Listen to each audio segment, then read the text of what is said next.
podcast do Mais FC Porto, episódio 13. Nuno Sá, Pedro Ferreira e Daniel Moreira.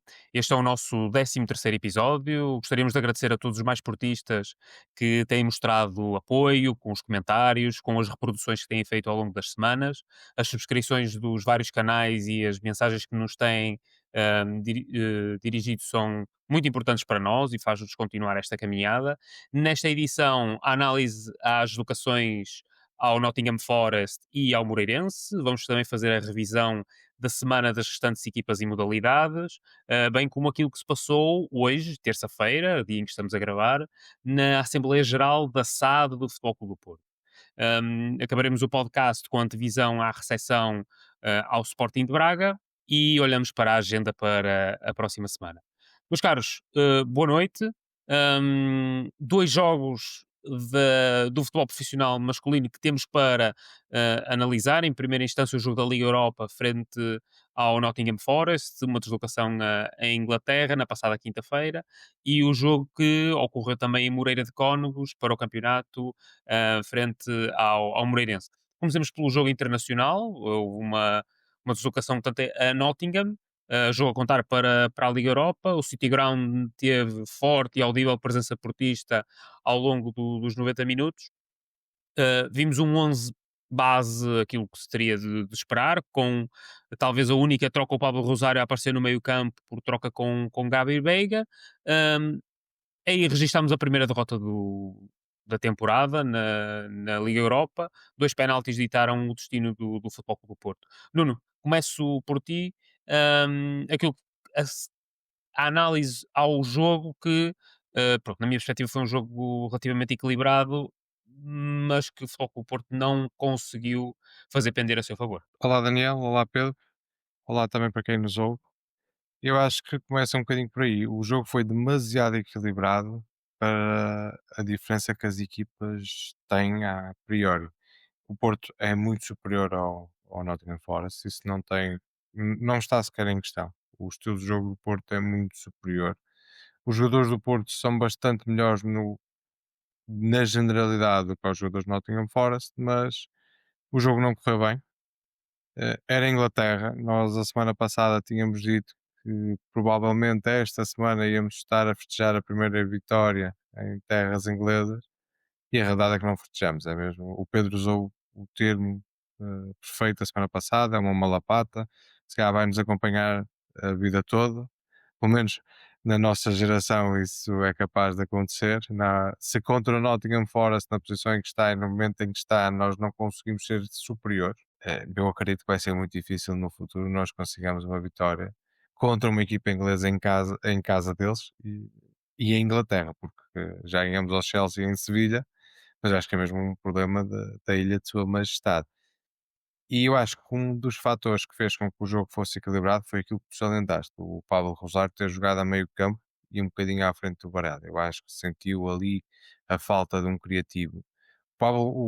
Aconteceu acho que mais ou menos aquilo que aconteceu com o Benfica, em que no momento em que o Benfica estava em quebra, a colocação do Pablo Rosário fez com que o jogo equilibrasse. Eu não tenho nada contra o Pablo Rosário, atenção, acho que o Pablo Rosário é muito bom jogador, como já disse, e possivelmente em termos de custo-benefício a nossa melhor contratação este ano. Mas creio que em determinado tipo de jogos ele não consegue ser uma mais-valia, por exemplo, contra o Sporting, no momento em que o Sporting estava a crescer, ele, quando o Farioli coloca o Pablo Rosário, o jogo muda e o Porto consegue estancar todo o pendor ofensivo do Sporting e todo o risco que estávamos a correr naquele momento. E o jogo depois virou e nós acabamos por ganhar. Contra o Benfica e contra o Nottingham Forest, acho que não, isso não aconteceu. Como eu disse, faltava ali criatividade. Creio que uma hora, por exemplo, devia ter entrado mais cedo. Notava-se que aquele jogo precisava de uma hora. O Nottingham foi muitas vezes tão para a frente, jogar na velocidade dos avançados, jogar no contacto físico, e faltava ali alguém que fosse um bocadinho para além disso, que conseguisse furar por aí. O, o jogo também fica marcado por 2 penaltis. Uma coisa que eu senti é que não foi mostrada a imagem correta ao árbitro no segundo penalti. Acho que a imagem que o árbitro vê no VAR é uma imagem que dá a clara sensação que é penalti. Mas logo a seguir, na repetição da transmissão televisiva, nós vemos uma imagem lateral. E essa imagem já deixava o árbitro com muitas dúvidas.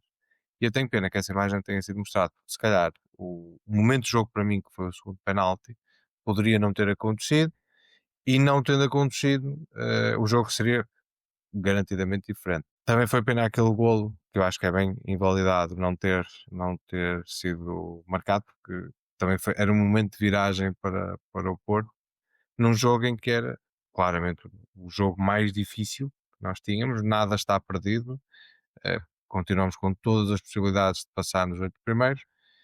Acredito que os próximos jogos nós vamos vencê-los a todos e vamos passar nos 8 primeiros à próxima fase. Acho que esse foi um tropeção que nós demos. A nossa equipa ainda ontem mostrou tudo aquilo que vale, mas disso falamos mais à frente. E estamos num excelente caminho. Não é esta derrota que vai fazer o que quer que seja, e isso notou-se e bem ontem. A equipa está numa grande forma, a equipa está a jogar bem. Teve 2 jogos em que a coisa não correu tão bem, contra o Benfica e contra o Nottingham, não eram equipas fáceis. Como o Moreirense também não é uma equipa fácil, mas estou esperançoso para o jogo com o Braga. Mas isso também, tanto o Moreirense como o Braga, falamos a seguir. Sim, exatamente. Eu acredito acima de tudo que, retirando esses momentos que falaste, particularmente as 2 grandes penalidades e também o golo bem anulado, objetivamente é legal, veríamos um 0-0 um pouco triste e aborrecido, pelo menos essa é a ideia com que fico. Pedro, passo a palavra a ti, a tua análise em relação a esta partida, infelizmente lá está, que mencionaste, persiste. Boa noite, Daniel. Boa noite, Nuno. Boa noite também a quem nos ouve. É um gosto estar aqui convosco mais uma vez. Sim, infelizmente a mala pata persiste e continuamos sem vencer em Inglaterra. Parece já, como disse o Nuno, quase impossível de imaginar que consigamos um dia ganhar um jogo em Inglaterra. Era uma excelente oportunidade. Já tivemos outras no passado. Lembro-me que quando fomos ao Leicester, por exemplo, também lá perdemos no momento em que o Leicester não estava lá muito bem. E no passado tivemos até outras oportunidades melhores, com o Wrexham, por exemplo, nos anos 80, essa malograda eliminação que nós tivemos, mas infelizmente mantém-se essa mala pata de não conseguir vencer em terras de Sua Majestade. Foi um jogo muito complicado para nós, desde o início. Como previmos aqui, a entrada do Sean Dyche como treinador do Nottingham, mudou aqui um bocadinho a filosofia que estava a ser incutida com o Postecoglou. Vimos um Nottingham Forest a jogar o tal futebol direto, como os britânicos chamam o kick and rush, de jogar a bola direta, segundas bolas, cruzamentos para a área, e foi assim que acabou por surgir o primeiro golo, naquela grande penalidade que o Banarek acabou por cometer por alguma infelicidade, liga-se, uma disputa corpo a corpo com o avançado dá-lhe ali um chega para lá e ele acaba por ter ali o braço aberto, a bola bate no braço, é um azar, foi mesmo uma infelicidade. Tudo nos acontece em Inglaterra e mais uma vez acabamos por entrar praticamente a perder com um gol cedo na partida, fruto de uma infelicidade, e a partir daí tudo se tornou muito mais complicado.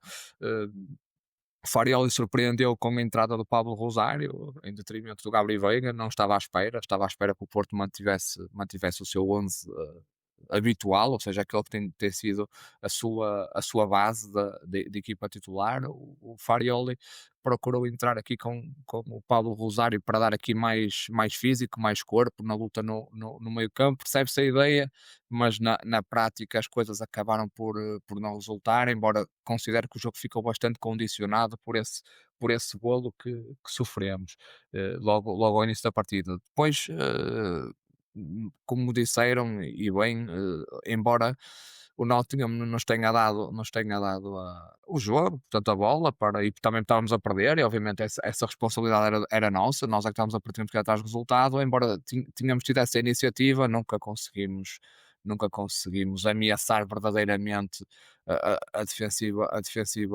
do adversário, com exceção do lance em que há o golo anulado. Eu considero que esse mesmo acho que é o momento do jogo. Esse golo, que é bem anulado, não há dúvidas, o Samuel está fora do jogo, mas esse golo, esse momento, até por aquilo que se viveu nas bancadas, uma grande festa, ali podia ser o despertar da equipa, uma motivação extra, foi transformada numa desilusão enorme pelo fora de jogo, pela anulação do golo, e a equipa notou-se que foi abaixo nesse momento, nunca mais conseguiu, sequer ameaçar o adversário, e acabamos por sofrer o segundo golo.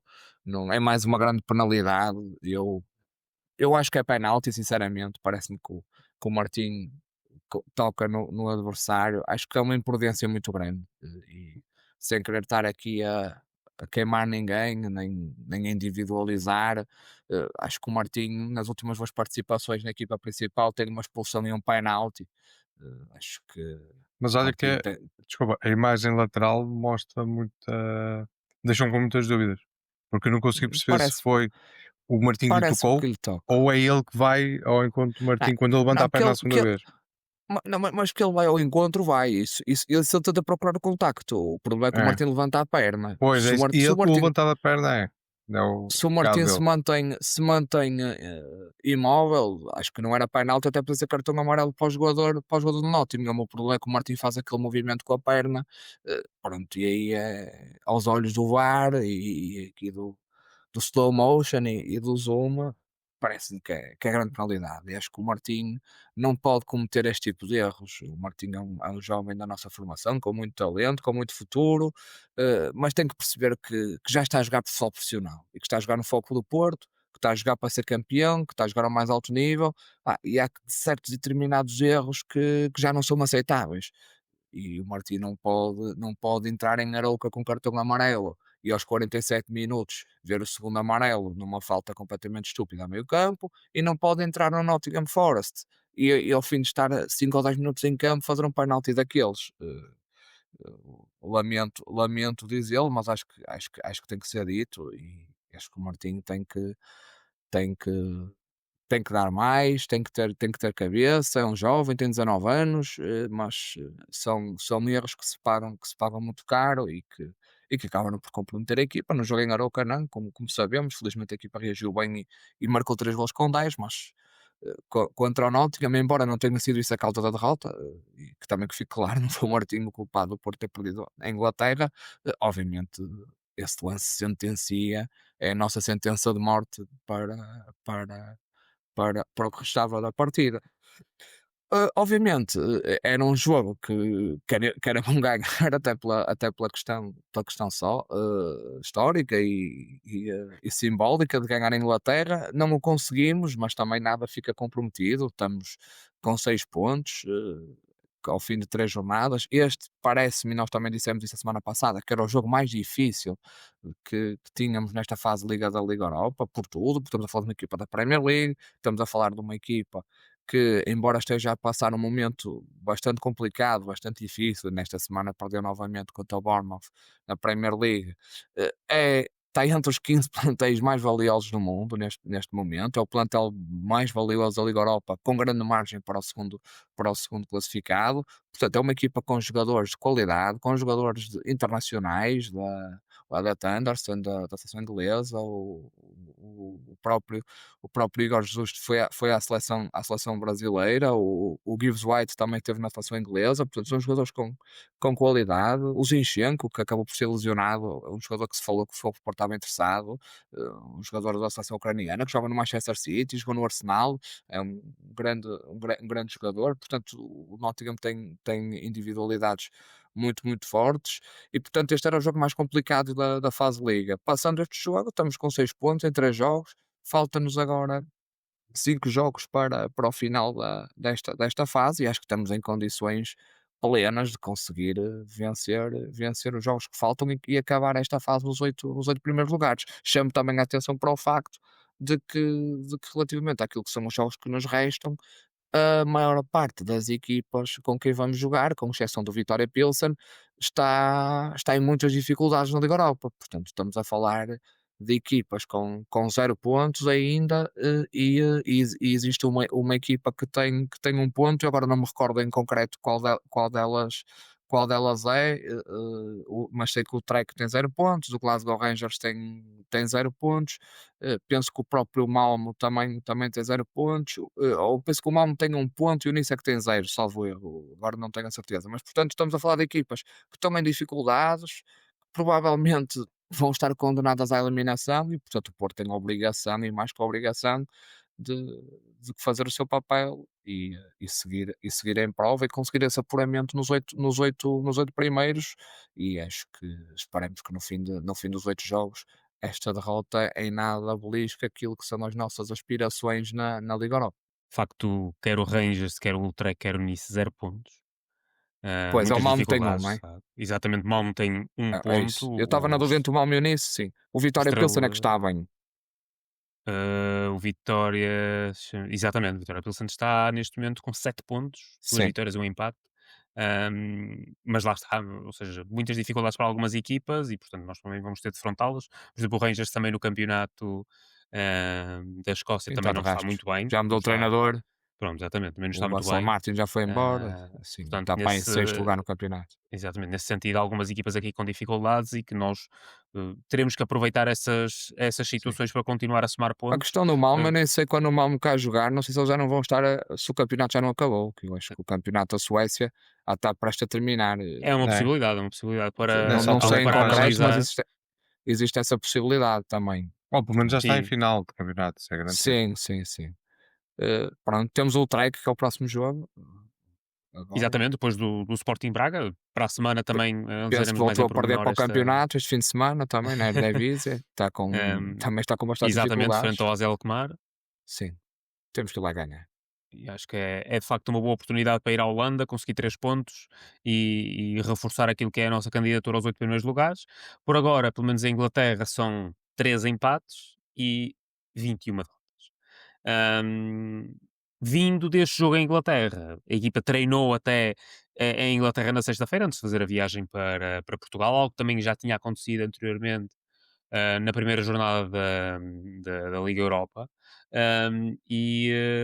Deslocámos para depois, na segunda-feira, jogar em Moreira de Cónegos. Eu tinha dito a semana passada, ou pronto, na edição anterior, de que o jogo de Moreira de Cónegos podia eventualmente até ser mais difícil do que este do Nottingham Forest. De jogar numa segunda-feira à noite, em Moreira de Cónegos, com transmissão de TVI, não seria algo propriamente fácil ou algo de podermos ultrapassar. Mas o que é facto é que conseguimos ultrapassar. Uh, Conseguimos uma reviravolta, vencer por 2-1, também uma muito forte presença azul e branca nas bancadas, muito audíveis. Os adeptos do Futebol Clube do Porto em vários locais das bancadas do estádio do Moreirense. Portanto, nesse sentido, um, muito forte mais uma vez. O Diogo Costa acabou por sofrer o segundo gol do campeonato, ainda com um desvio de um colega, mas o Samu empatou perto do intervalo através de grande penalidade. E já na parte final, num canto, o desvio de Denis Gul acaba por completar a reviravolta, 2-1, 3 pontos muito importantes. Pedro, passo-te a palavra para analisar este jogo, que segundo sei, viste um, presente em Moreira de Cónegos. Sim, exatamente. Estive lá em Moreira de Cónegos, assim como milhares de esportistas que apoiaram a nossa equipa do primeiro ao último minuto. Um grande ambiente em Moreira de Cónegos, estádio praticamente cheio, com bilhetes caros, dispendiosos, um jogo a dar em canal aberto, mas mesmo assim, e nem isso, conseguiu demover a massa adepta portista de fazer presença, de marcar presença em Moreira de Cónegos, apoiar a equipa num jogo difícil, depois de uma derrota para as competições europeias, a primeira derrota da época, e sem dúvida nenhuma que as bancadas tiveram também um papel preponderante naquilo que foi o desfecho da partida. É um jogo muito difícil, conforme disseste. Eu acho que entramos bem no jogo, sinceramente, obviamente. Relativamente àquilo que foram as escolhas de Farioli, a estrutura habitual, o Gabriel entrou no lugar do Pablo Rosário, acho que aí não houve surpresa, pensávamos todos à espera disso. Acho que entramos bem, dominadores, parecia que estávamos bem no jogo e que mais tarde ou mais cedo as ocasiões poderiam acontecer. Sofremos aquele revés com um golo bastante feliz do Moreirense, um golo de ressalto, que surge contra a Corrente Jogo. A equipa de Moreira de Cónegos nada fez por merecer aquele golo, aquele momento, mas foi assim mesmo, os golos acontecem, as coisas acontecem, há que reagir, e a equipa acho que não conseguiu reagir bem num primeiro momento, teve ali alguma dificuldade. De facto, tivemos ali momentos na primeira parte complicados, onde pareceu faltar ideias, faltar criatividade. O Moreirense também bem fechado, a anular a nossa saída de bola, principalmente ali eh, aquilo que era a entrada de bola no Alan Varela, um campo muito pequeno, muito curto, pouco espaço, os jogadores com pouco tempo para pensar, pouco tempo para executar, mas ainda assim a equipa lutou sempre, acreditou sempre e mereceu o golo do empate que surgiu naquela grande penalidade a acabar a primeira parte. A grande penalidade é essa que eu, embora estava em Moreira de Cónegos, mas depois acabei por ver os lances principais na televisão e achei curioso que o João Ricardo Pateiro e o José Nuno Coelho, que estavam a fazer o jogo para a TVI, estavam muito admirados como é que hoje em dia, com a tecnologia do VAR e tal, como é que um jogador faz um agarrão daqueles ao Froholt e espera que não seja marcado penalti. Eu não sei se o João Ricardo Pateiro ou se o João Nuno Coelho viram o jogo Porto-Benfica e viram as declarações do seu Duarte Gomes depois do jogo. Portanto, é perfeitamente normal que o jogador do Moreirense, depois de ver o que o António Silva fez ao Denis Golo e de ver o Duarte Gomes a validar a decisão da equipa de arbitragem, como a não marcação da grande penalidade tivesse sido correta, achasse que podia agarrar um jogador do Porto na grande área e não ser grande penalidade. Portanto, percebe perfeitamente que o jogador do Moreirense tenha tido essa ação defensiva e achou que agarrando o Froholt que não havia grande penalidade a marcar. Estou curioso fazendo aqui um parênteses naquilo que é a análise ao jogo, estou curioso para ver qual vai ser as declarações do seu Duarte Gomes quando fizer a revisão desta jornada e o que é que vai dizer deste lance e qual vai ser a ginástica que nós vamos assistir para que ele justifique que esta grande penalidade tenha sido bem assinalada, ao contrário da justificação que deu para que a grande penalidade que não foi assinalada a favor do Foco do Porto contra o Benfica tivesse sido uma decisão correta. Estou curioso para ver e aguardemos com serenidade aquilo que vai ser as declarações do seu Duarte Gomes. O empate surgiu, a acabar a primeira parte, segunda parte, entramos melhor na partida, o Borja acabou por sair, teve um jogo mal conseguido, não teve nada bem, levou um amarelo já perto do intervalo, ainda por cima esse fator ajudou à sua substituição. O William Gomes entrou ali para a extrema-direita bastante bem. Rodrigo Moura entrou cedo no jogo, 55 minutos, para o lugar do Gabriel Veiga. Parece-me que é algo que, sinceramente, e com certeza que o Farioli deverá estar a olhar para isso. Parece-me ser um excelente treinador, uma pessoa inteligente, que já começa a conhecer o futebol português, também já começa a conhecer os adversários. Acho que seria interessante o Farioli começar a perceber uma forma, principalmente nestes jogos em que vamos apanhar adversários mais fechados, com pouco interesse em ter a bola, com bloco baixo, pensar numa forma de montar a equipa com que o Rodrigo Moura e o Gabriel Veiga possam coexistir no campo. Acho que há margem para isso, sinceramente. Tivemos isso no jogo contra o Estrela Vermelha, acabou com o Gabriel a iniciar a jogada, o Moura a marcar. Acho que a equipa teria a ganhar com isso, principalmente nestes jogos, e acho que era algo que o Farioli devia estudar, e certamente estará a fazê-lo. Quem sou eu para estar a questionar isso? Porque acho que a equipa tem a ganhar com estes dois criativos a jogar. Farioli, que fez ali uma substituição em que tirou o PP e colocou ali o Denis Gol na frente, parece-me que a equipa andou ali 10 minutos, um bocadinho aos papéis, sem perceber bem qual era o papel de cada jogador, não se percebeu bem se o Denis Gol entrou para o extremo esquerdo, se entrou para a segunda ponta de lança. Pareceu-me que essa substituição, não diria precipitada, mas não surtiu o efeito que o Farioli queria. Ele acabou por desfazê-la, meteu o Caramu no lugar do Samu. O Caramu está claramente em baixo de forma, percebe-se que é um jogador que ainda fisicamente está bastante limitado, tem dificuldade inclusive em correr, percebeu-se isso nos momentos finais, mas estava lá dentro quando aos 89 minutos apareceu o golo. justo. O Porto fez por merecer o gol da vitória. O gol podia ter acontecido mais cedo. É verdade, também poder não ter acontecido, mas aconteceu. Muito mérito do Denis Gol, é um gol à ponta de lança. Eu lá no estádio, confesso que não consegui ter a percepção correta do gol, pareceu-me um cabeceamento fácil ao segundo poste. Quando vi na televisão é que percebi que foi uma antecipação à defesa, e é um gol de ponta de lança, não era um gol fácil de marcar. O Denis Gol tem ali um sentido de oportunidade muito grande na antecipação que faz. Tem estado a evoluir, como nós tínhamos falando ao longo daqui dos programas. Parece-me um jogador completamente diferente, está a dar mais à equipa. É o segundo gol que marca no campeonato, este decisivo, vale 3 pontos, muito importante para ele. Foi mesmo muito bom, e obviamente uma vitória muito saborosa, muito importante, depois de uma derrota, num campo muito difícil, onde vai ser muito difícil ganhar. E, pá, parece-me que toda a gente, e até agora o Moreirense só tinha vitórias em casa, toda a gente vai ter dificuldades em Moreira de Cónegos. O Moreirense parece-me uma equipa bem trabalhada, com bons jogadores. Não pode ainda contar com o Vasco Souza, o nosso jogador, obviamente por questões regulamentares do empréstimo. Mas contra os adversários o Vasco estará disponível. Será também uma mais-valia para a equipa.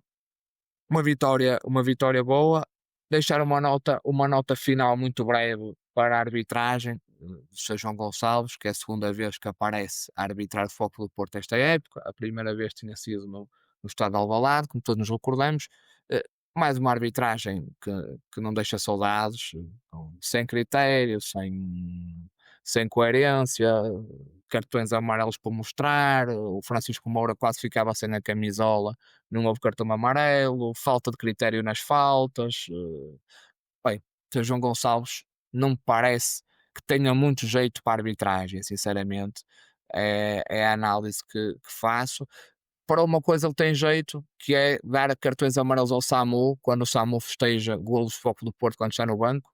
Uma curiosidade, já em Alvalade o Samu festejou o segundo golo do William Gomes com os seus colegas, viu o cartão amarelo. Ontem também festejou o golo com os seus colegas, assim como todos. Todo o banco saiu do banco e foi ao outro lado do Alvalade festejar o golo, mas o Sr. João Gonçalves novamente só achou que a atitude do Samu era merecedora de cartão amarelo. Curioso como é que em 2 jogos o Samu a festejar 2 golos vindo do banco via 2 cartões amarelos dado pelo mesmo árbitro. Fica este registro e esta curiosidade. Não sei se o Sr. João Gonçalves tem alguma coisa contra os festejos do Samu, se gosta mais dos festejos dos outros jogadores, mas é curioso que em 2 jogos o Samu leva cartão amarelo exatamente pelo mesmo motivo, por festejar golos vindo do banco dados pelo mesmo árbitro. O Sr. João Gonçalves acha que nós andamos a dormir, mas nós estamos muito atentos, e, e ele sabe muito disto, mas nós também já que andamos há alguns anos para perceber ao que é que o Sr. João Gonçalves vem, e acho que ficou muito claro nestas suas 2 arbitragens do Foco do Porto, ao que é que o Sr. João Gonçalves vem para a arbitragem portuguesa. Acho que deve rever as suas arbitragens, e se quer ser alguém, ou um árbitro no futebol, e quando digo no futebol, falo no futebol europeu com dimensão, não ser um Rui Costa, um Fábio Veríssimo, um João Capela, um Bruno Paixão. Ser um árbitro a sério, e não ser um árbitro miserável. Acho que deve enverdar por outro caminho, e pensar muito bem naquilo que quer para a sua carreira. Pareceu-me, acima de tudo, uma arbitragem oportunista. Muita dificuldade em assinalar o penalti sobre o Forlán. Muita dificuldade a ver e a rever. Foram Sim, vários minutos eu nem à falei frente disso, do eu nem ecrã. falei disso porque, pronto, isto não era um Ah, programa inteiro para isto. Estar ali a ver se a bola já estava em campo ou não, inacreditável. O lance era claríssimo, mas ele teve ali 1 minuto a ver. Aliás, até ao momento eu nunca tinha visto. Que colocou 2 imagens, ou seja, o VAR colocou 2 imagens ao árbitro, que foi o momento em que um canto é batido pelo Gabriel Veiga e o momento em que o Frollo é agarrado, para ele perceber que a bola já estava em campo quando o Frollo é agarrado. é. Bem, inacreditável. Já para não falar do tempo que esteve a ver, já aos 80 minutos, penso eu, uma possível grande penalidade contra o Foco do Porto, num lance que não há nada, nada, nada, nada, Nada não que indique, existe nada. nada. Inacreditável, é uma coisa, e teve 2 minutos à espera e como não chegasse, cereja no topo do bolo, estava a dizer aos jogadores do Porto que o VAR estava a traçar as linhas no golo de Denis Golo. Bem, Sim. eu quando vi no estádio, achei, olha, e como disse, pareceu-me que o Denis Golo estava ali sozinho ao segundo poste, até fiquei ali um bocado receoso, pá, olha, se calhar estava adiantado, onde desviou o primeiro poste, ou se calhar tem encostado ao poste, se calhar pode haver aqui dúvidas. Bem, quando vi o lance na televisão, bem, é verdadeiramente anedótico como é que um árbitro consegue dizer que está a traçar linhas num lance daqueles. É inacreditável. Acho que nem o Stevie Wonder conseguia fazer uma coisa dessas, sinceramente. Mas é muita dificuldade, muita dificuldade. Mas pronto, 69% de posse de bola, 16 remates, 7 à baliza, 7 campos, muitas ações, 36 dentro da grande área. Eu sinceramente gostaria de destacar a dupla de centrais, que acho que estiveram muito bem. Kivior na esquerda não tão bem. Gostei da entrada do Mora, mas fiquei com a sensação que o William não mexeu assim tanto no jogo. O flanco esquerdo do Futebol Clube do Porto sofreu um pouco mais, na minha perspectiva, durante o jogo. Quer o Moura, quer o Borja não estiveram tão bem como se calhar seria de esperar. Nuno, passo-te a palavra, a tua análise esta vitória do Futebol Clube do Porto, já obtida na parte final do jogo, mas que acho que sabe bastante bem. Reza a lenda que o VAR ainda está à procura de qualquer coisa no balneário do Porto. Acho que ainda estão lá à espera, tinham lá uma câmara. O que é que vocês diziam? Pá, para mim, os 3 lances, tanto o lance do penalti, que parece que se estava a tentar arranjar tudo para que não fosse penalti. O segundo lance é o lance do possível penalti aos 80 minutos. Que aquilo, eu não percebi sequer o tempo que ele perdeu e porque é que perdeu aquele tempo. Eu acho que logo na primeira imagem dá para perceber que, em primeiro lugar, não houve contacto e, em segundo lugar, o jogador do Moreirense é que se estava a tirar para o chão. E ao atirar-se para o chão, o jogador do Porto chutou a bola e, menos que lhe tivesse acertado, olha, o jogo perigoso é de quem baixa a cabeça, não é de quem chuta a bola. E para acabar em beleza, foi o lance do possível fora de jogo, o traçar das linhas de Denis Gul. E eu juro, eu não estava no estádio, estava a ver na televisão. E quando vi o Bart a fazer aquele sinal, eu disse: epá, deve ter havido qualquer coisa ali que eu não estava a perceber. Logo no decorrer do lance, eu percebi: o Denis Gul está bastante atrás do defesa, que até é o defesa que tenta agarrá-lo. O defesa está aí entre ele e o guarda-redes, tenta agarrá-lo. Está a traçar as linhas. Eu até pensei inicialmente que estava tanta gente à espera que algum jogador do Porto, no meio da confusão, tinha tocado a bola com o braço. Mas agora as linhas, isso foi completamente absurdo. Mas quanto ao jogo, eu acho que a nossa segunda parte é muito boa.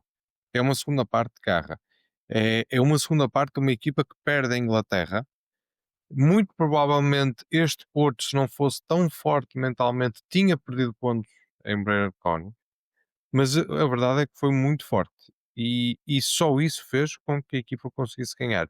E viu-se o festejo do golo, é um festejo de garra também da equipa toda, para trás de Denis Golo a correr para a bancada, o banco todo a festejar, o treinador a festejar.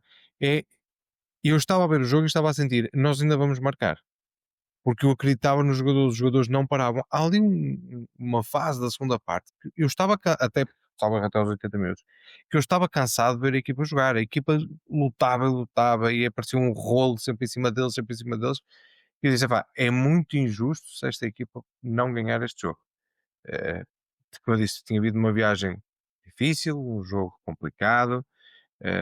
Lá está, de certeza que o presidente e a estrutura disse aos jogadores que era a grande oportunidade que tinham de fazer história e algo que nunca tinha sido feito no clube, que era ganhar a Inglaterra, e mesmo assim eles não conseguiram e podiam ser deixados ir abaixo, mas não, continuaram. Por exemplo, eu lembro-me o jogo já estava 2-1, o Perpites faz um corte para canto e festeja, mesmo, não é aquele festejo muitas vezes de quase futsal, não, é um festejo mesmo de garra, já nós estamos a conseguir, nós estamos aqui a lutar e estamos a conseguir. Notei ali felicidade nele, porque a equipa estava bem, a equipa esteve bem. Acho que nesses últimos minutos faltou-nos controlar um bocadinho mais a bola. Eu tinha receio que num lance qualquer eles pudessem empatar com muita sorte, e isso, por exemplo, aconteceu-nos muito no ano passado, e também há alguns anos atrás. Mas este jogo, tinha dito, houve 2 jogos muito importantes, que foi o primeiro jogo com o Vitória de Guimarães, O segundo jogo, que era contra o Arouca, antes recebeu o Benfica, em que tínhamos que receber o Benfica com todos os pontos conquistados. E este jogo, por causa de todo o condicionalismo, ainda mais importante ficou depois lá está, da derrota com o Nottingham Forest, e porque é um campo muito complicado, é como vocês dizem. Acho que não vai ser fácil alguém lá ganhar. No entanto, há sempre um clube que acaba por ter mais facilidade, que é, porque há três coisas, eu costumo dizer que há três coisas que são certas na vida, que é a morte, nós pagamos impostos, e o Marcelo fazer um penalti contra o Sporting. Por isso, o central que já jogou no Sporting tem sempre azar e faz sempre um penalti contra o Sporting.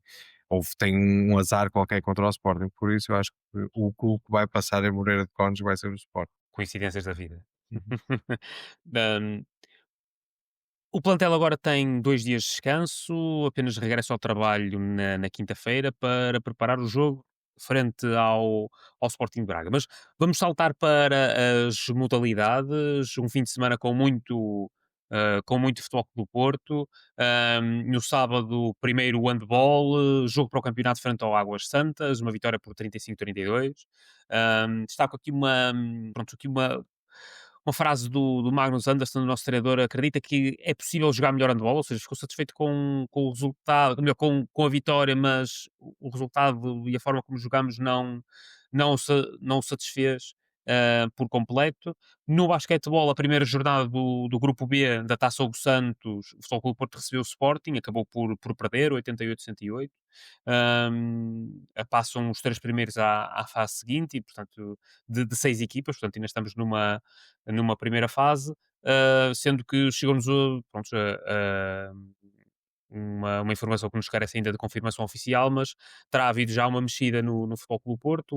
O extremo Marco Filipovic acabou por sair do Futebol Clube do Porto. Na altura da contratação falava-se de um exímio lançador de particularmente jogo exterior, mas o que é facto é que não teve o melhor sucesso no clube. No hóquei, Taça Continental, a meia-final frente ao Igualada, 2-2 no, no tempo regulamentar, não houve qualquer alteração até às grandes penalidades, vitória por 3-0. A final no dia a seguinte, frente ao Hockey de Barcelos, acabamos por perder por 4-3, não tendo a possibilidade de trazer a Taça Continental para o Museu do Futebol Clube do Porto. Por outro lado, vitória no voleibol feminino, onde vencemos no Pavilhão da Luz por 3-1. Meus caros, começo por ti, Nuno, desta vez, o fim de semana, nas restantes equipas e modalidades, com sucesso aqui e ali, mas o que é facto é que, se calhar, nos principais jogos não tivemos a melhor sorte. Esqueceste de referir que tivemos sucesso na equipa B também, que pelo menos não perdeu este fim de Não semana. perdeu, exatamente, é verdade. Não É verdade, jogou, mas também não perdeu. Sim, mas Isso é de facto é algo de assinalar. de Algo de assinalar. Eu vou salientar duas coisas. A saída do Filipovic, que foi como o Pedro disse a semana passada, não andava aqui a fazer nada. Era, era mais que óbvio. Mas eu não sabia que ele ia sair, atenção, não é importante que siga isto. Eu não Certo, sabia. mas acho que era aquele caso que estava. Era mais que visto que ele não estava aqui a fazer nada. E fez muito bem a seguir a vida dele. Pá, que lhe corra melhor no outro sítio. Não desejamos mal nenhum a ele, mas corra melhor. E eu compreendo perfeitamente as declarações do Magnus. Mais uma vez, num jogo em casa, sofremos mais 30 golos. E isto já começa a ser demasiado. Isto já começa a ser eh, demasiado consecutivo a consecutiva, a forma como o Porto deixa sofrer golos em casa. E nas outras vezes nós até podíamos dizer, ok, sofreu golos em casa, mas o resultado foi dilatado. Desta vez não foi dilatado. E quem viu o jogo sentia que não estava a ser dilatado. Tudo bem que é contra o Águas Santas, que é bem que muito facilmente empata, já empatou no Dragão, ou seja, é um dos principais, uma das principais equipas e um dos plantéis já que joga junto há mais tempo, eh, sem grandes mexidas, mas, e tem uma base muito sólida, mas a verdade é que mais um jogo que a sofrer mais 30 golos, isto é a mesma coisa que nós em casa andarmos a ganhar aos 4-3, aos 5-3, aos 6-3 em futebol e dizer, ok, está tudo bem, mais ou menos, continuamos a sofrer sempre 3 golos em casa e aqui não é 3, foram 30. Acho que a equipa tem que trabalhar um bocadinho mais essa parte. Não há, para mim, não há melhor treinador em Portugal que o Magnus Anderson, desde há muito tempo. Se calhar desde o Obradovic, e mesmo assim acho que o Magnus Anderson conseguiu ser aquele tipo de treinador que mudou muito o handball, não só no Porto, mas em Portugal. E não há ninguém melhor do que ele para fazer estas alterações e mudar um bocadinho e acabar com as nossas dificuldades defensivas. Ok, temos uma equipa, tem muitos jogadores que não são novos de idade, mas são novos no plantel, jogadores importantes, mas mesmo, e perdemos o Iturriza, claro, e o Valdés também. Mas isto é desculpa. O facto de termos perdido estes dois não significa que a gente possa andar aqui a sofrer golos a partir de. Tem que finalmente, de uma vez por todas, haver um travão. E acho que era isto que eu queria salientar. Os dois, para mim, os dois principais pontos deste fim de semana. Pedro, passo também a palavra agora a ti, no sentido de olharmos para aquilo que foi o fim de semana do Futebol Clube do Porto, é verdade. Pronto, uma vitória importante no Pavilhão da Luz no voleibol, no entanto, os outros jogos acabam por trazer algumas decepções, diria. Olha, eu ia começar por algo que não mencionamos a semana passada e que era tudo justo mencionar, que tem a ver com a nossa equipa sub-19, que está a fazer uma temporada muito boa, de grande qualidade no Campeonato Nacional. Conta só com vitórias, com exceção do empate em Moreira de Cónegos. A semana passada fomos ganhar 4-0 à Eslovénia, ao Bravo, na Youth League, uma vitória inequívoca, com a presença de alguns jogadores que fazem parte já, inclusive, até do plantel da equipa B. Mas temos tido um início da época muito promissor na equipa sub-19. Neste fim de semana ganhamos 3-0 ao Vitória em casa. Uma geração de jogadores que muitos deles são sub-19 primeiro ano, fazem parte daquela geração, muitos deles que foi campeão da Europa de sub-17 pela Seleção Nacional Portuguesa. E fazer essa nota, dar também nota, passa a redundância, relativamente àquilo que é a prestação da nossa equipa de sub-17 e sub-15, também com lideranças destacadíssimas nas primeiras fases dos seus campeonatos, todas elas apenas com um empate. Tem sido um arranque muito promissor para os nossos escalões principais de formação, sub-15, sub-17, sub-19.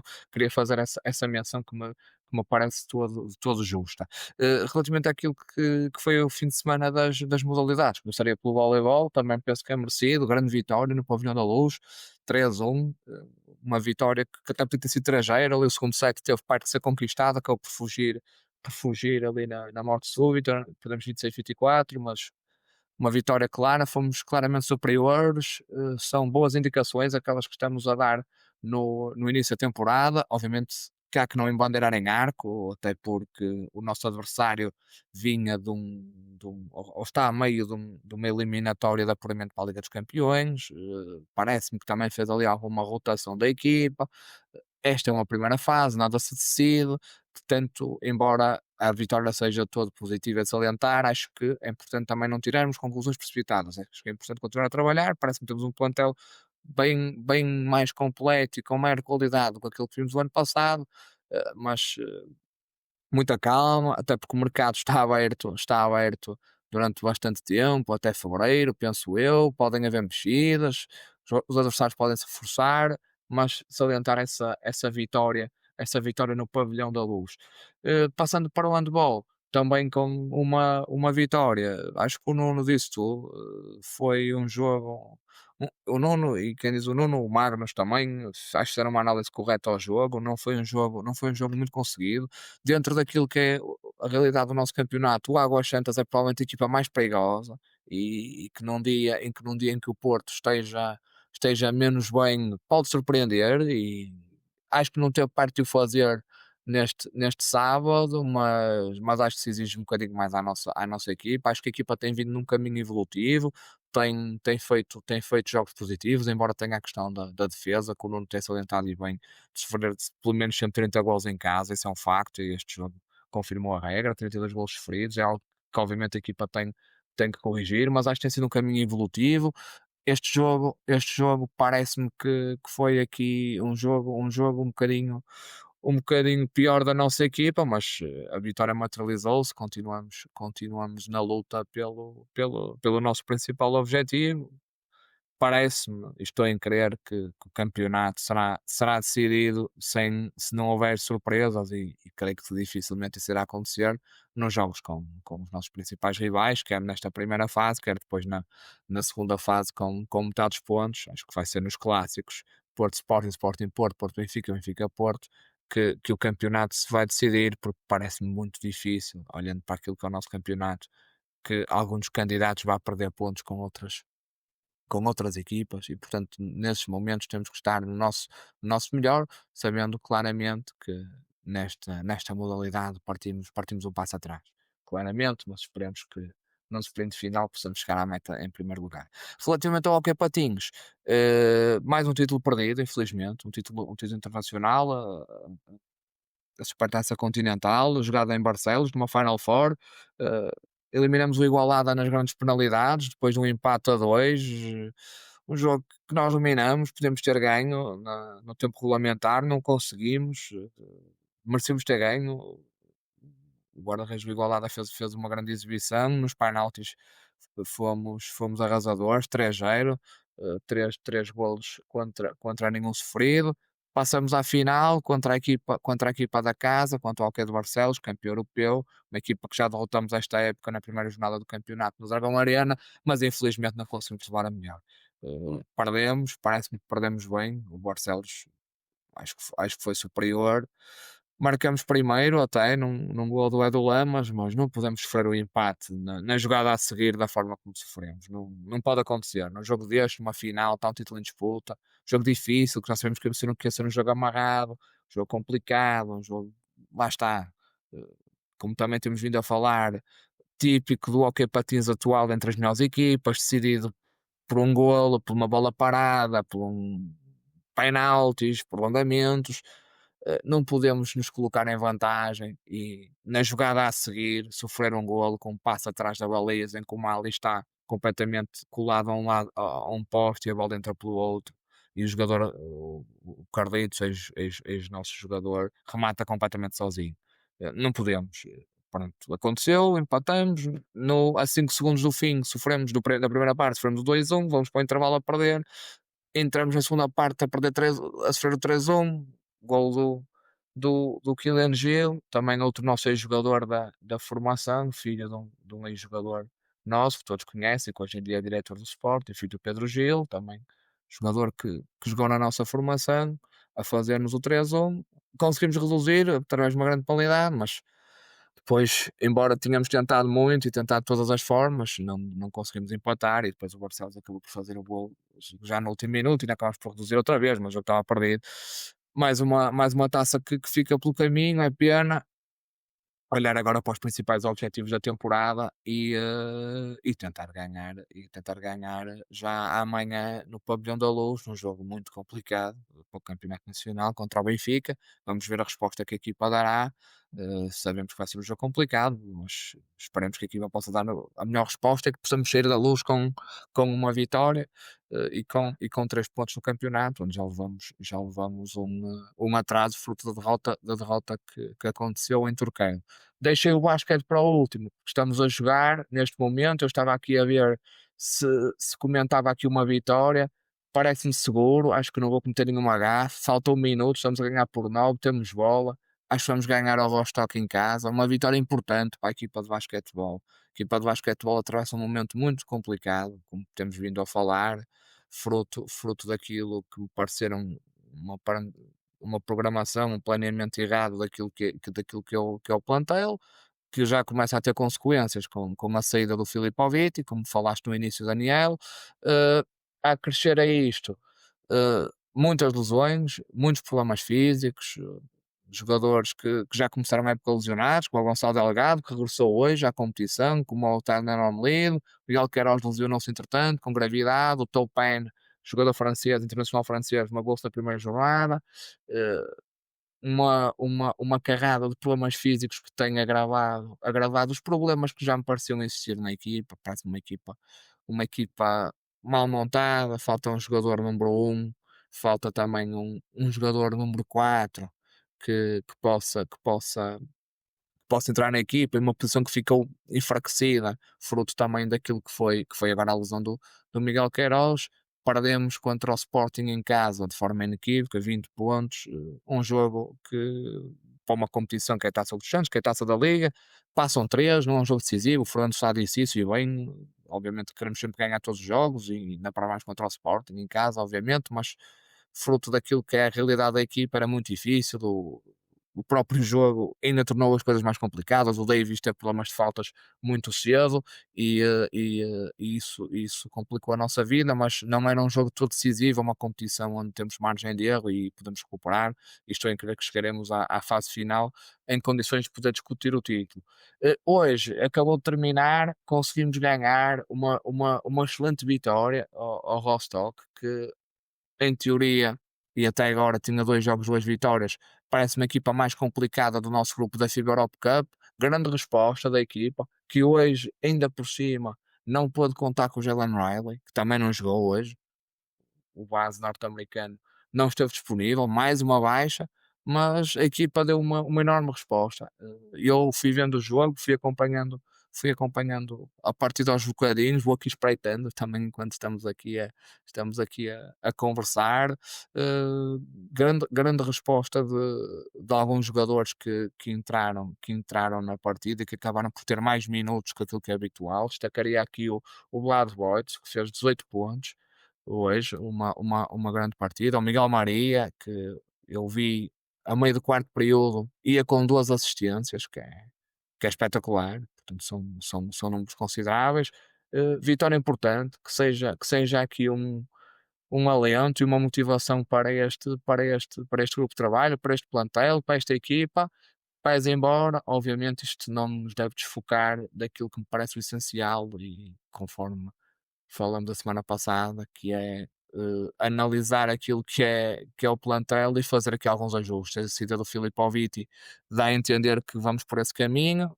Acredito que a saída dele poderá trazer aqui a contratação de um outro jogador. Será, em princípio, um jogador comunitário, fruto daquilo que são as regras de utilização de jogadores nas provas nacionais.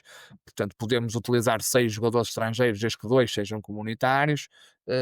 Saindo o Filipoviti, que era um dos comunitários, estou em crer que poderemos contratar um outro jogador que seja comunitário. Em princípio, veremos.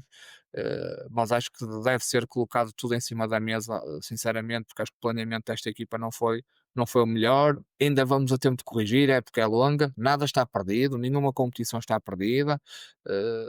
Está ainda tudo em aberto.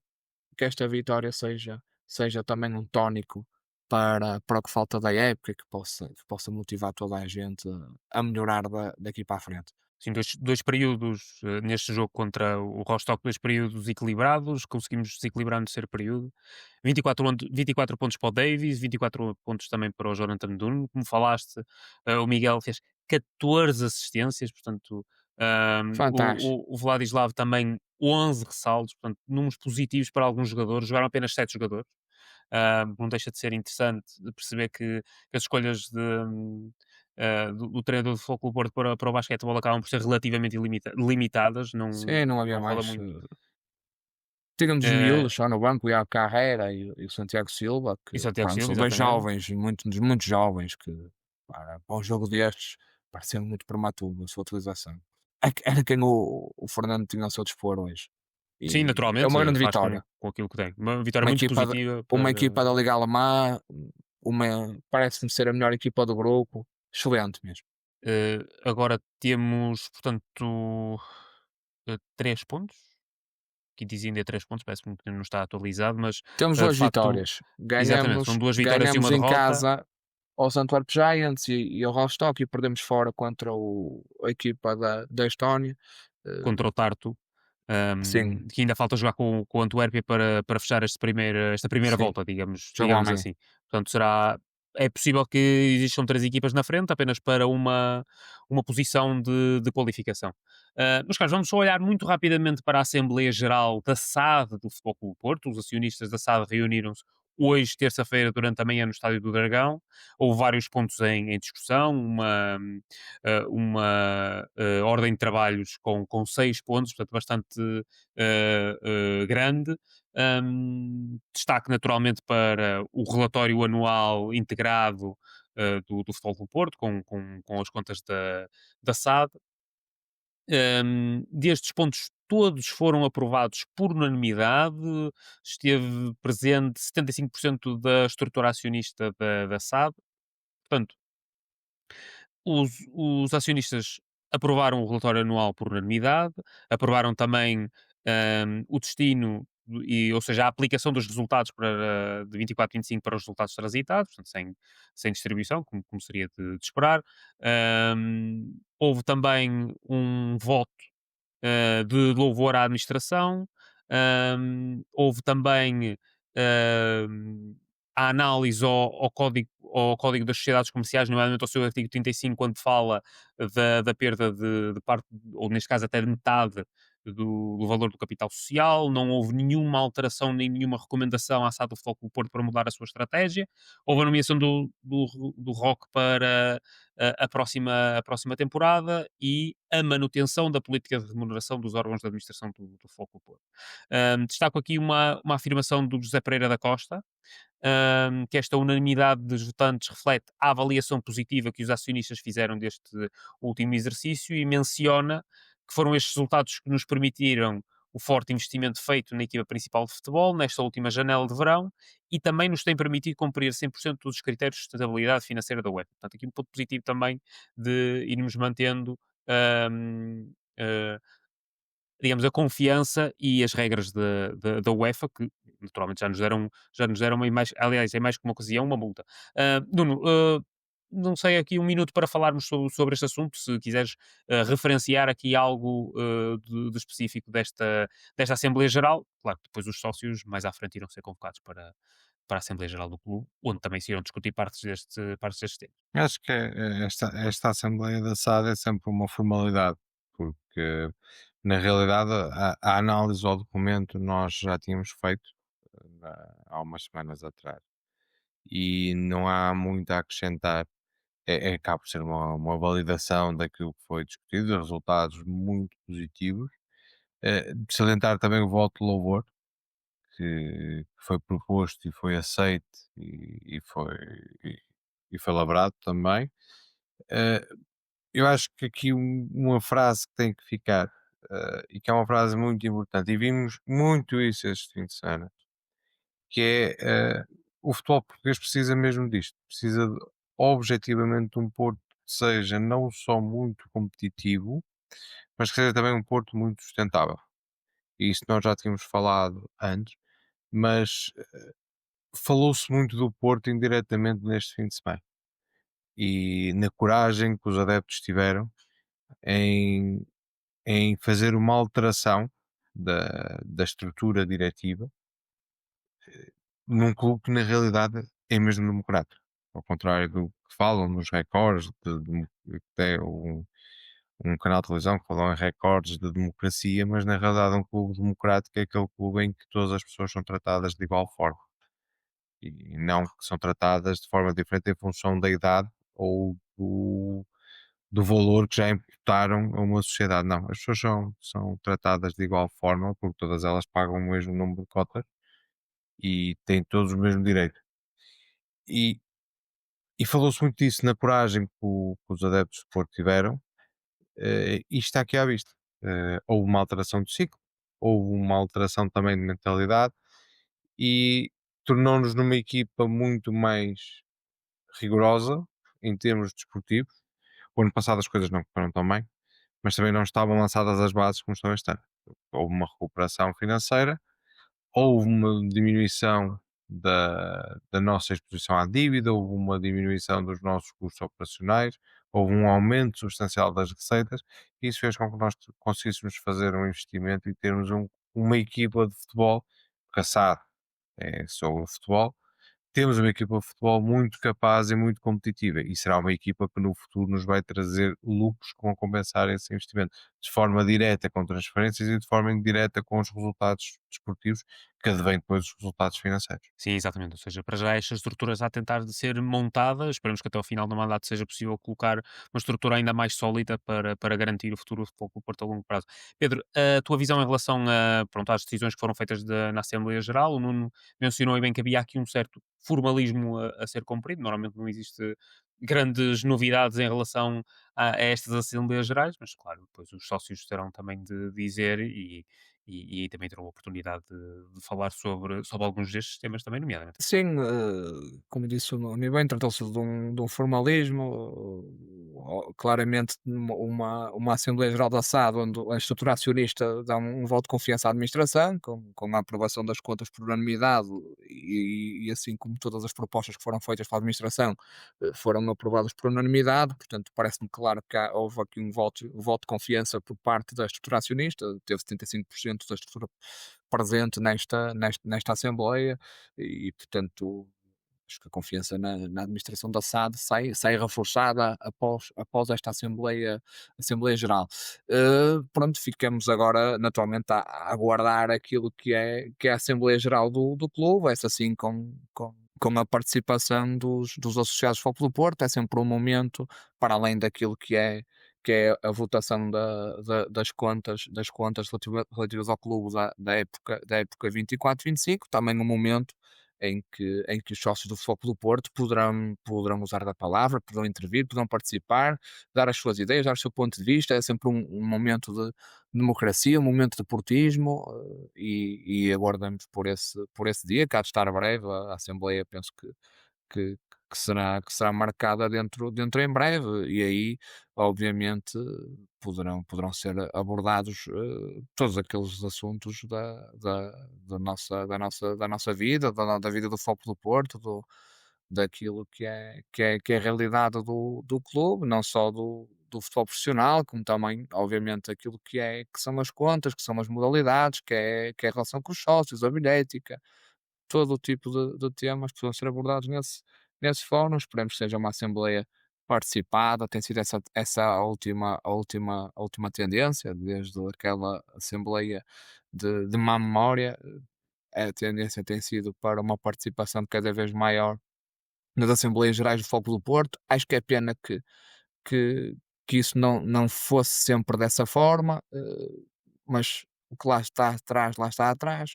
eh, agora é assim, acho que é importante ressalvar isso, e fazer com que os sócios do Foco do Porto tenham cada vez mais participação na vida do clube, nas decisões do clube, porque verdadeiramente os sócios do Foco do Porto são os donos do clube. O Nuno estava aí a falar e bem, relativamente àquilo que aconteceu este fim de semana com outro clube, com o nosso rival, que teve a primeira volta das suas eleições, e obviamente a comunicação social, sempre naquele seu tom de benfiquistão, fez a ressalva que perante o recorde mundial, o maior clube do mundo, são os maiores do mundo, batem os recordes todos, já conhecemos o modus operandi, já conhecemos o discurso, e pronto, e obviamente que foi uma grande participação, e isso não está em causa, nem é desvalorizado. Obviamente participaram 85 mil sócios, o que é de ressalvar. Agora, o que é preciso dizer, e quando se fala deste tema temos que ser sérios na discussão, é preciso ressalvar que o modelo de clube de associados é algo que está praticamente em vias de extinção nos principais clubes do mundo. E portanto, essa é a discussão que se deve ter. Nenhum clube na Premier League tem associados, portanto, nem há eleições. Quer dizer, o Manchester City não pode ter 85 mil sócios a ir votar, porque não há eleições. O Manchester United também não. Eh, o Liverpool também não. Portanto, e com isto quero dizer, e reafirmando, e voltando novamente àquilo que é a realidade do nosso clube, que é muito importante a presença e a participação de todos os sócios, porque o Foco do Porto é um clube de associados. Esperemos, e todos fazemos votos, que continue a ser um clube de associados, com cada vez mais associados, com cada vez mais sócios, com cada vez mais militância, e esperemos que essa tendência do futebol mundial, e para aquilo que tem caminhado a realidade da maior parte dos clubes dos clubes no mundo não chegue para os nossos lados e que o Futebol Clube do Porto consiga e se mantenha como um clube de associados. Obviamente que isso se faz com diversos fatores, naturalmente, mas um deles é com a participação dos sócios e com a presença dos sócios e com o associativismo, e é importante que o Futebol do Porto tenha cada vez mais sócios e que os sócios possam participar na vida do clube, porque olhando para aquilo que é a realidade do desporto rei, acho que é quase um privilégio nós, aqui em Portugal, termos ainda os principais clubes como clubes associados, em que o clube acaba por ser ainda o sócio maioritário das sociedades desportivas. É importante que assim o mantenham e que, pelo menos daquilo que diz respeito ao Foco do Porto, os outros saberão da vida deles, que nos mantenhamos desta forma.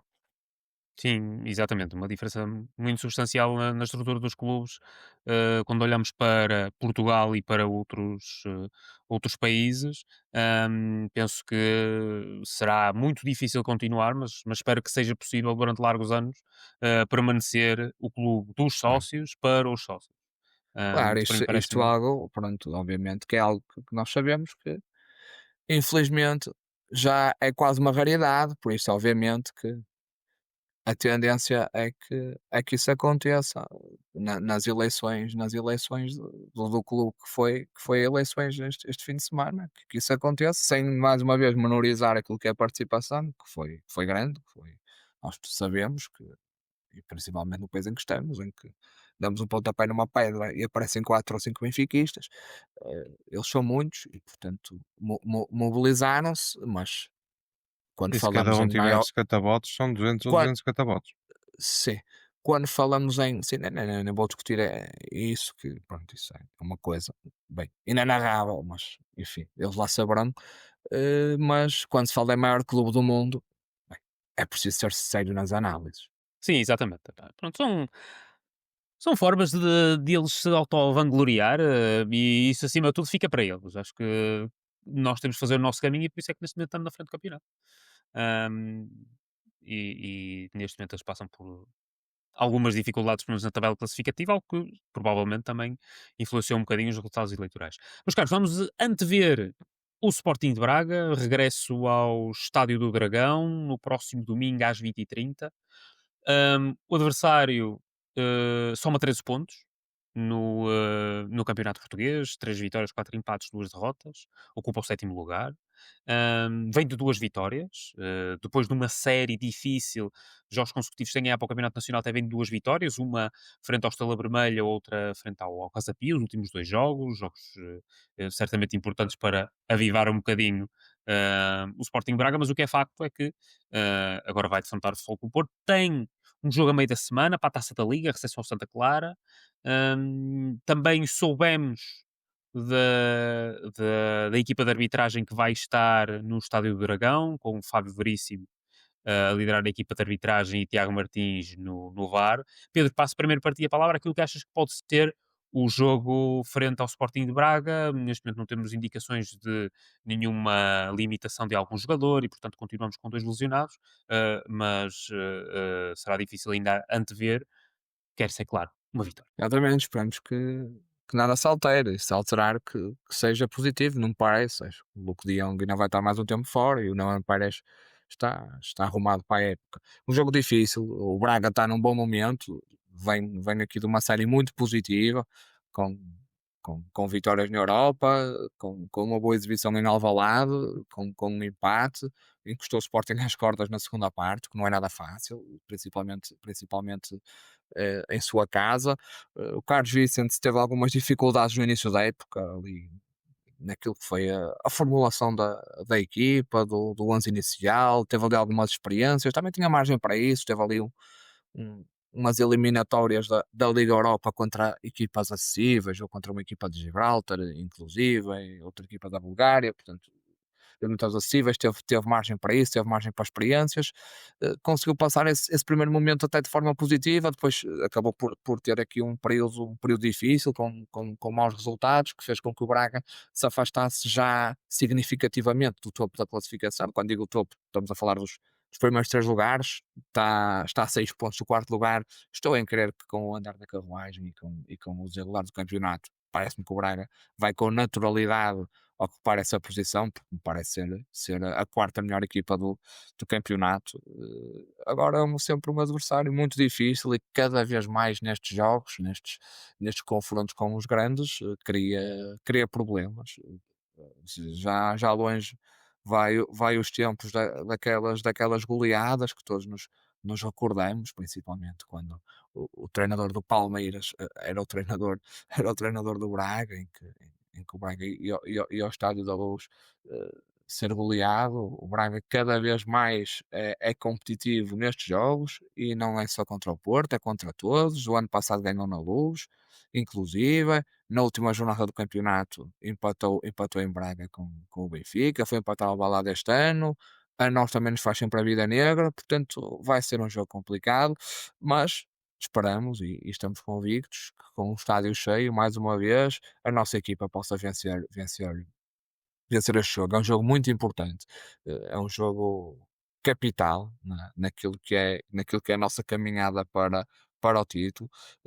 É muito importante nós sairmos desta jornada, pelo menos com a vantagem intacta face aos nossos principais rivais. Um deles também vai ter um jogo complicado no Minho, contra o Vitória, sempre um terreno muito difícil. Vamos ver o que lá advém, mas da nossa parte, daquilo que diz respeito ao nosso trabalho, temos de estar alerta, temos de estar bem, temos de estar no nosso melhor, porque se não o tivermos vai ser difícil ganhar, mas estou convencido que domingo estaremos a festejar a conquista de mais 3 pontos e de mais uma vitória rumo à nossa caminhada para a conquista do título de campeão nacional, que é o que todos esperamos. Exatamente, e claro, o regresso ao Estádio do Dragão também é importante, o regresso à nossa casa. Nuno, a tua visão em relação a este jogo, onde espera-se que o Futebol Clube do Porto possa afirmar-se uma vez mais em casa, frente aos seus adeptos, frente a um adversário difícil, mas naturalmente teremos de arranjar a melhor forma possível de dar a volta. Para comprovar aquilo que o Pedro diz, isso há aqui um bocadinho de estatística. O Porto tem 70 jogos, vai ser o 70º jogo em casa para a Liga contra o Braga, que é das equipas com quem jogamos mais vezes para o campeonato. São 57 vitórias, 8 empates e 4 derrotas. As 4 derrotas foi uma em 49, 48-49, 59-50, 2004-2005. Este jogo eu estava lá, os outros não.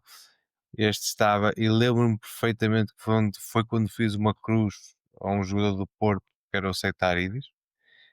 Possivelmente, ele não está a ouvir isto, mesmo que eu visse a verdade e aquilo que eu citei, é possivelmente dos jogadores menos inteligentes que alguma vez calçou as chuteiras e jogou por nós. Ele era, pá, eu vou ser mesmo direto, ele era mesmo muito burro e este jogo mostrou o quão burro ele era. E depois 19-20, não foi há muito tempo, e foi um jogo em que nós falhamos 2 penaltis. O Alex Celso falha um, o Tiquinho falha outro. Foi um jogo que correu tudo mal ao Porto. Eu acho que este primeiro jogo é mesmo um outlier completo daquilo que se passou. O 2004-2005 não. O Braga faz um jogão, um dragão, um jogo mais marca 2 golos e é um jogaço. E para comprovar o que o Pedro tinha dito, a verdade é que nós estamos numa fase, ou melhor, vamos buscar estes jogos todos e temos uma média, ou seja, os 70 jogos temos uma média de 3 golos por jogo, que é muito grande. É uma média alta para um adversário com quem jogamos tantas vezes, mas se formos buscar os últimos 15 anos, baixa para menos de 2 golos por jogo. Ou seja, é aquilo que eu estava a dizer, o Braga é cada vez uma equipa mais competitiva e contra o qual nós temos cada vez mais dificuldades de marcar e ganhar jogos em casa. Lembro, por exemplo, também um jogo já há algum tempo, ganhamos 3-2, que na altura em que o Porto e o Braga eram claramente as melhores equipas do campeonato.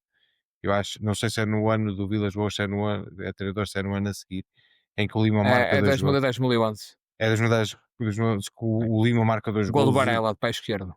O Porto faz é um jogo dos melhores jogos que eu vi no Dragão, das duas equipas, é um jogo fenomenal. E ficou-me sempre na retina esse jogo. O Braga, nos últimos 5 jogos, tem 4 vitórias e um empate, sendo o empate em Alvalade. Ou seja, dependendo do jogo da manhã de Santa Clara, eles podem estar aqui numa boa recuperação, depois de ter realmente um início da época um bocadinho mais tremido, que até se pôs em causa um bocadinho o treinador, mas acho que ele está a conseguir ganhar a equipa. Tem dois jogadores que são ponto de interrogação, o Niakate e o Vitor Carvalho, por exemplo, jogaram contra o Sporting, foram se calhar dos melhores jogadores contra o Sporting, mas vai ser um jogo muito complicado.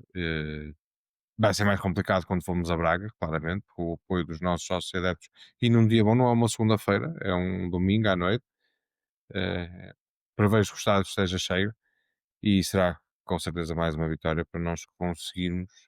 Eu gostava muito, pelo menos até ao final deste ano civil, nós contarmos por vitórias de todos os jogos que realizássemos, pelo menos para o campeonato. Era de facto um objetivo importante no sentido de manter a vantagem sobre O os ano mais diretos civil adversários. de 2030, né? Até o final do ano Eu não civil. posso, não Pelo menos posso pedir tanto, mas se fosse este ano eu já ficava contente. Eu peço um ano de cada vez. sim, exatamente. Mas pronto, ou seja, de facto era importante manter a distância para os mais diretos adversários, isso naturalmente que ehm, porque poderia enfrentar o Natal com ehm, uma maior tranquilidade. É sempre um marco importante, mesmo não sendo o final da primeira Calma que ainda volta. falta muito para o Natal, E, mas ainda ó falta, é Daniel. verdade, ainda falta bastante para o Calma. Natal, ainda vamos ter mais uma paragem de seleções, Taça da Liga, mais Liga Europa, portanto, ainda Eu sei bastantes que houve jogos, mas clubes onde houve 3 penaltis marcados este fim de semana, mas até pode parecer Natal, mas ainda estamos longe. pois é Renasceu o quando Duarte um Gomes, voltou a aparecer em campo, não foi como árbitro, mas foi como espírito. um espírito. Lá está, neste caso é Natal é quando um árbitro quiser. E, portanto, as coisas acabam por acontecer. Mas, caros, vamos olhar para a agenda para a próxima semana. Vitória no dia de hoje frente ao Rostock, como já mencionamos no basquetebol. Amanhã, quarta-feira, e o Pedro já teve a oportunidade de mencionar isso, deslocação ao Benfica para o campeonato no Hóquei em Patins, transmissão Porto Canal a partir das 6h30. Já o Futebol Clube Porto B entra em campo frente ao Oliveirense às 19h15, jogo a ser transmitido pela Sport TV, e depois no fim de semana vários jogos. Taça de Portugal feminina frente ao Oliveira do Douro às 15 horas de sábado, ao mesmo tempo basquetebol imortal Futebol Clube do Porto, e às 17 regresso da Liga também para o Hóquei em Patins, neste caso no Dragão Arena, com transmissão Porto Canal, Futebol Clube do Porto, Ribadavia. No domingo, voleibol feminino, Porto Sporting, depois do clássico na Luz, agora um clássico no Dragão Arena às 16 da tarde, transmissão Porto Canal a partir das 4 horas, e o prato do fim de semana, o prato grande, Futebol Clube do Porto, Sporting Clube de Braga, na Sport TV 1, a partir das 8h30 da noite. Os caras, abre aqui um minutinho para falarmos de algum tema que gostariam de salientar, senão fechamos aqui o nosso tempo. Eu queria só chamar a atenção que hoje faz um ano que o Mora marcou o seu primeiro gol no Porto e faz 19 anos que nós tivemos uma tentativa de assassinato, ou melhor, um assassinato de carreira em pleno estádio do Dragão, que foi a entrada do Cato Aranas sobre o Anderson.